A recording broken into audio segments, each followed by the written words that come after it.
Good morning, everybody, and thank you for being here. My name is Mark Hancock, and I'm the National President of the Canadian Union of Public Employees.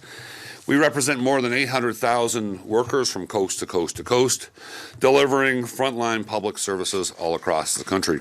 Healthcare workers, childcare workers, education workers, municipal workers, library workers, transportation workers, the people who keep our communities running every single day. Today, hundreds of CUPE members are here on Parliament Hill from every region across the country. They're here to meet with parliamentarians. They're here because Canada is navigating a period of global uncertainty. Economic pressures and geopolitical tensions and instabilities beyond our borders are very real. Our message is simple. In responding to uncertainty, we must not weaken the very foundations that make Canada resilient. Public services are not separable from our economic strength. They are the backbone of it. Stable healthcare transfers allow provinces to deliver care that Canadians can count on. Pharmacare must continue moving forward so that no one has to choose between groceries and medication. The national childcare system must be reinforced so that parents can fully participate in the workforce. And a strong federal public service ensures programs are delivered effectively and transparently. Infrastructure investments build long-term productivity. Indigenous services must be strengthened in partnership and in reconciliation. And affordable housing must accelerate so that working people can live in the communities which they serve. When federal investments are steady and intentional, that strength flows towards provinces, to municipalities, school boards, hospitals, and of course, families.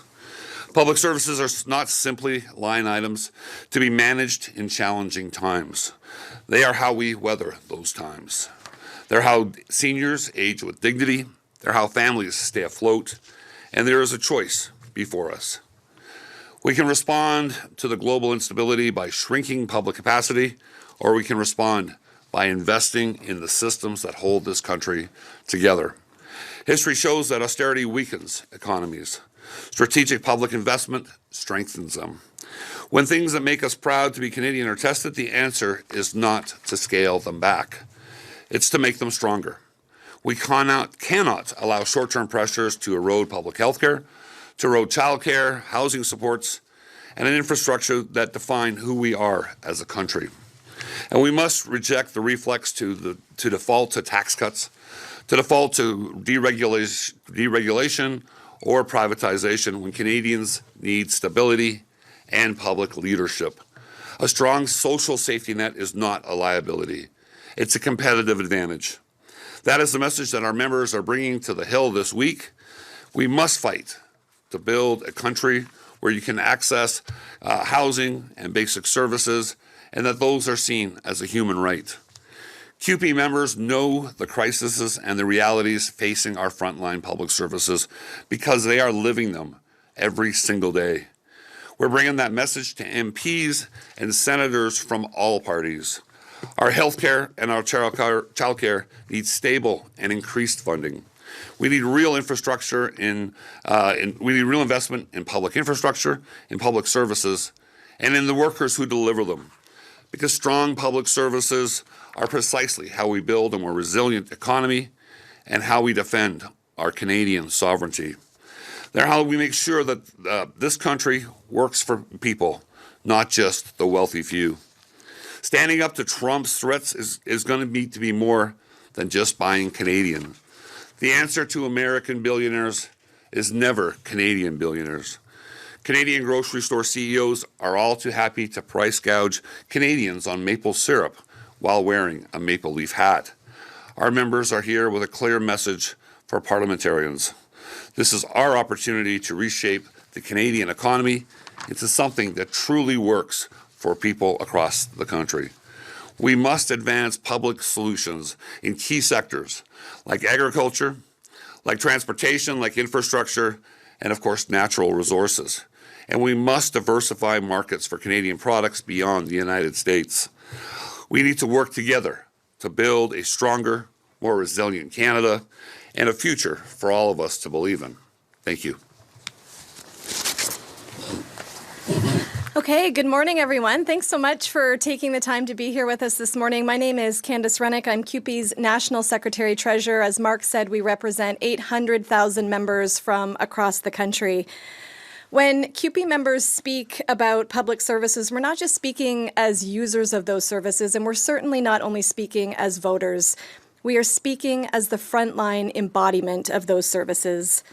The services that we deliver hold our communities together, they protect the most vulnerable, and they keep our democracy functioning.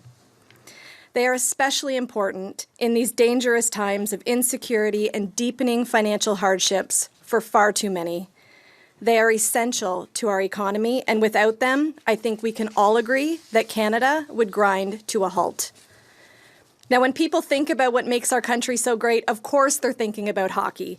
But they're also thinking about universal health care, about affordable and accessible childcare, about public education, about diversity, about our strong social safety net and strong, vibrant communities. It makes absolutely no sense for our government to cut back on spending to weaken public services. In times of great instability, they provide the foundation of our economic strength. They guarantee fairness.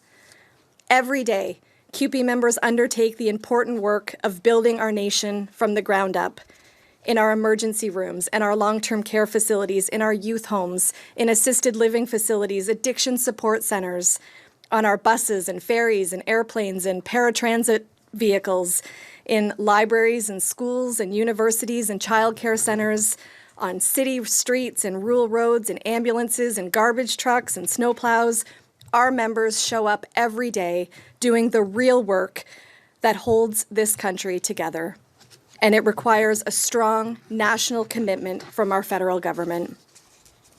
Now, we are in a time of incredible uncertainty. Everybody understands that. And against a backdrop of global turmoil and economic pressure, we know that governments have difficult decisions to make. But our members are here today to say that you cannot build a strong Canada by cutting billions of dollars from federal programs and stepping back from investments that strengthen our communities. When childcare and healthcare and long-term care and addiction supports are starved of funding, we become weaker as a nation, not stronger. And no amount of money poured into the military will make up that strength. So, here's the truth. No strategy to face a chaotic world with an unpredictable U.S. president can succeed without strong public services. And that is the message that CUPE members are bringing to Parliament Hill today. We are here to remind our elected leaders that every public service delivered by CUPE members is a demonstration of Canada's sovereignty. It's our demonstration of Canada's sovereignty in action.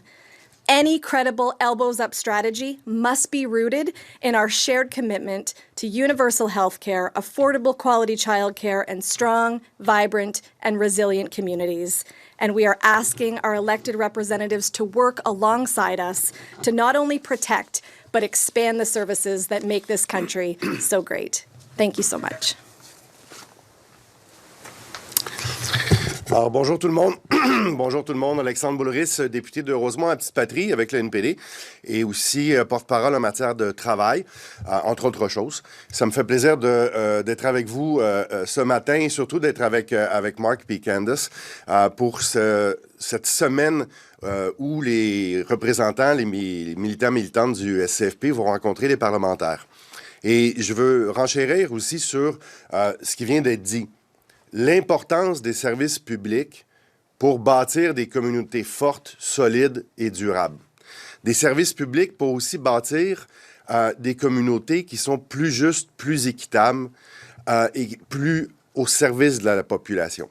Alors, toute tentative du gouvernement fédéral de couper dans les services à la population, de couper dans les services publics, de mettre du monde dehors, de privatiser, ça va faire mal à des gens. Ça va faire mal à monsieur, madame, tout le monde. Ça va créer une société plus inéquitable, plus injuste, plus divisée également. Alors oui, dans des temps d'incertitude, où on doit défendre notre économie, défendre nos bons emplois, mais les services publics, c'est des bons emplois syndiqués qui font vivre nos villes, nos villages, nos communautés. On a besoin d'un service de santé qui est accessible. On a besoin de services de garde qui prennent soin de nos familles et de nos enfants. On a besoin de transports en commun. On a besoin de municipalités et de provinces qui sont soutenues par le gouvernement fédéral pour livrer des bons services publics. Alors, ce que les gens du SCFP vont faire aujourd'hui et tout au cours de la semaine, c'est extrêmement important. Parce que, comme parlementaire, j'ai une certaine expérience. Et si les travailleurs et les travailleuses ne vont pas parler aux élus puis aux députés de la Chambre des communes, croyez-moi que les représentants des compagnies privées, eux autres, ils ne se gênent pas. Puis ils cognent aux portes, puis ils parlent aux ministres, puis ils parlent aux chefs de cabinet, etc. Donc, je trouve ça extrêmement important que les gens du SCFP soient ici à Ottawa aujourd'hui et cette semaine pour aller livrer leur message, leurs histoires, leur vécu aux représentants, que ce soit des libéraux, des conservateurs ou du Bloc québécois, pour que les parlementaires comprennent qu'est-ce qui se passe sur le terrain, l'importance des services publics et les conséquences de coupures, par exemple en santé, sur monsieur, madame, tout le monde, sur les patients, sur les gens qui ont besoin de recevoir des soins. Alors, ces représentants du SFP aujourd'hui, c'est les meilleurs ambassadeurs parce qu'ils savent exactement ce qui se passe sur le terrain concrètement. Alors, je suis très content avec eux aujourd'hui. Puis, je suis prêt, évidemment, nous sommes prêts à répondre à vos questions. Monsieur Boulerice, vous pouvez rester là. Merci d'être là ce matin. Écoutez, je sais que vous êtes en réflexion là, pour Québec solidaire, mais je voulais creuser un peu là-dedans parce que ça, c'est un choix intéressant dans le contexte actuel de la course à la chefferie du NPD. Parlez-moi un peu, si vous décidez de vous lancer, j'ai l'impression que c'est un peu une formalité, là, mais de vous lancer dans la course à Gouin, qu'est-ce qui vous attire par le défi à Québec solidaire que vous ne pouvez pas faire nécessairement au NPD? Mais, pour moi, depuis toujours, Québec solidaire, ça fait partie de la grande famille politique des progressistes. Et ça, c'est connu aussi. En 2006, j'étais à l'Université de Montréal lors du congrès de fondation de Québec solidaire. Je représente une circonscription qui est progressiste, qui est plutôt à gauche, qui était représentée par des députés de Québec solidaire depuis longtemps. Donc, c'est des gens que je connais, des gens avec qui j'ai travaillé, dont on partage les grandes orientations puis les valeurs. Donc, si jamais j'y vais, c'est assez comme naturel, presque, d'aller là. Et je vois aussi que la politique québécoise s'est déplacée vers plus à droite, vers une espèce de national-conservatisme, avec des attaques contre les services publics, avec des attaques contre les immigrants, contre les réfugiés, avec des attaques contre les droits également des travailleurs, des travailleuses avec le projet de loi 3. Donc, il y a des bonnes raisons puis des bonnes motivations, si jamais j'y vais, d'aller là pour aller porter un message qui est le message progressiste, qui est le même message, en fait, que je porte avec le NPD depuis 15 ans, mais ça changerait la reine. Je pourrais aussi dire que les changements que vous avez remarqués au Québec, au fédéral, les gens diraient que peut-être le même virage plus vers un centre-droit se fait aussi. Est-ce que le combat, disons, au fédéral après, ça fait plus de 15 ans que vous êtes là, je pense, vous intéresse moins? C'est quoi le changement dans votre tête à ce niveau-là? Si c'est le cas. J'ai fait 6 campagnes électorales fédérales avec le NPD. J'en ai remporté 5. Ça fait 15 ans que je suis au Parlement canadien. Je pourrais continuer. Ça serait aussi logique. Puis j'ai un bon appui, je pense que de la part des militants, des militantes du NPD dans Rosemont-Petite-Patrie et à Montréal.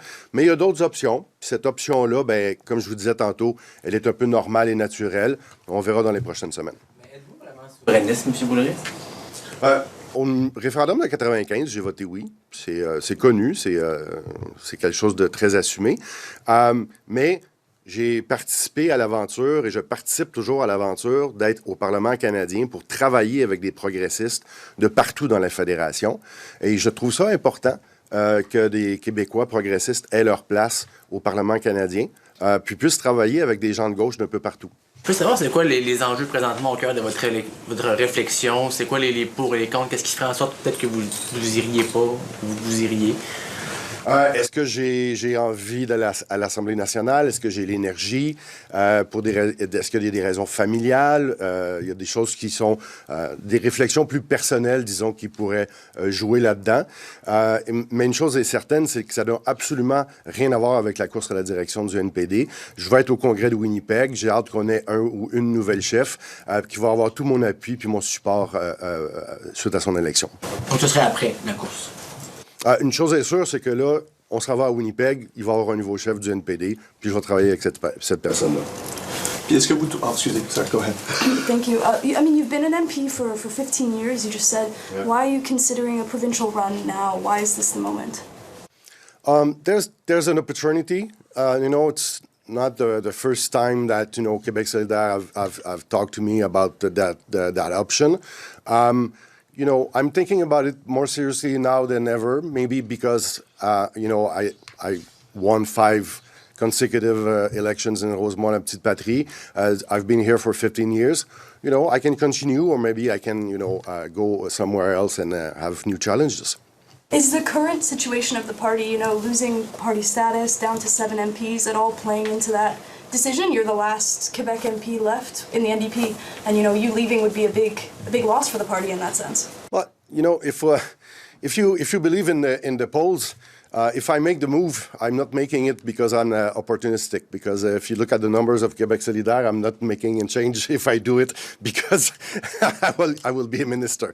And if I do, I hope that I will be able to increase the vote for the progressive and left-wing party in Quebec if I do it. OK. Est-ce que, Daniel, là-dessus, est-ce qu'il y a une réflexion pour vous par rapport à continuer de travailler ici, être payé par le Parlement fédéral, puis à un moment faire campagne pour un autre Parlement au Québec? Est-ce que ça va venir un dilemme pour vous à un certain point? C'est sûr que la question va se poser à un certain point, mais une chose est sûre, c'est que j'ai eu un mandat de représenter les gens de Rosemont-Petite-Patrie. J'ai un travail à faire. J'ai toute une équipe à Montréal qui est là pour servir les gens. Mon intention, c'est de continuer de servir les gens de Rosemont-Petite-Patrie. Un jour, peut-être qu'il y aura une décision, puis il y aura un choix à faire. Okay. J'ai 2 questions, and I have one for Mr. Hancock, I promise. Mais la première, c'est justement l'effet sur le NPD. Vous quittez, là, je faisais des calculs rapides, vous êtes 14% du caucus à vous-même, mais vous êtes aussi un peu le restant de cette vague orange de 2011.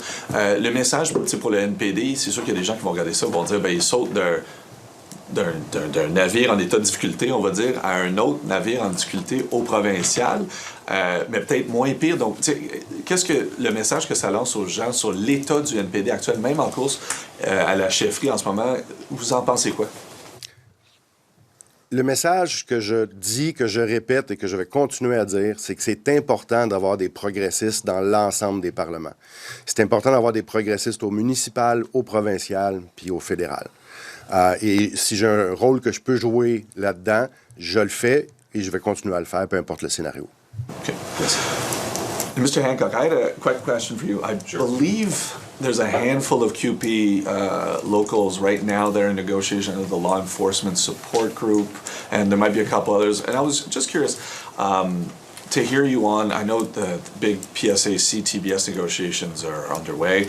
What is, under this Carney administration, have you noticed a difference in the way that the federal government negotiates with its units, with unions, its public service unions writ large? And and is there a big change with the previous administration? Well, we don't have a lot of direct negotiations with the federal government. We have the dispatchers and some other folks. We have noticed a change. I mean, definitely the events of last summer with Air Canada was definitely a big point for us. And it's wasn't the first time that a government had used 107, but the fact that the Carney government used that, definitely we were paying attention, and I think we sent a very loud message. Our members did. Those folks that work for Air Canada definitely sent a loud message that we weren't going to let 107 interfere in our fundamental rights to collective bargaining, and that's going to be the case moving forward as well. So I think we sent a very loud message to Carney, to the Minister Haidu, and to the rest of the the government that 107 is not on. And it's we deal with employers across this country. We have folks in every provincial, in every province, and we have hard bargaining with a lot of folks. We're very good at bargaining. We have, like I said, 800,000 members, over 2,200 locals, and we get collective agreements all the time. Sometimes we have to take a strike vote. Sometimes they're tense bargaining, and occasionally we have to have a strike. We have one strike right across this country now, and just one. So at any given time, we can have a handful of strikes, but we know how to get collective agreements. And as long as the employers are willing to come to the table, which was not the case with Air Canada, I'm sure that we can always get good collective agreements that work for us and the employers as well. So we have noticed a bit of a shift, but like I said, we don't directly negotiate with this federal government in very many cases. Thank you. Si je peux me permettre, M. Boulerice, sur un autre sujet, il y a les dirigeants d'OpenAI qui sont ici aujourd'hui pour rencontrer le ministre de l'Intelligence artificielle en raison de la tuerie de Tom Burridge. Ils n'auraient pas avisé les autorités canadiennes de scénarios qui auraient été envoyés dans le robot conversationnel, des scénarios de violence, de tuerie. Qu'est-ce que vous voulez entendre de ces dirigeants-là? Qu'est-ce que vous pensez que devrait être leur réponse aujourd'hui? Je pense que toutes ces compagnies-là ont une très grande responsabilité dans le fait qu'on vit dans une société qui est pacifique, qui est raisonnable, où on peut avoir des débats qui sont intelligents puis rationnels. En ce moment, j'ai beaucoup de craintes, comme beaucoup de personnes, qu'ils ne prennent pas toutes les mesures pour faire en sorte que certaines situations se produisent. On a vu beaucoup de difficultés avec l'intelligence artificielle dans les dernières semaines puis dans les derniers mois. Puis j'appelle aussi le gouvernement fédéral à serrer la vis, puis à imposer aussi des critères puis des mesures pour pas que ça soit complètement le Far West, puis qu'on soit inondé par des fake news ou alors par des propos qui peuvent être dégradants, négligents ou haineux parfois. Thank you. This concludes the press conference. Merci, ça conclut cette conférence de presse.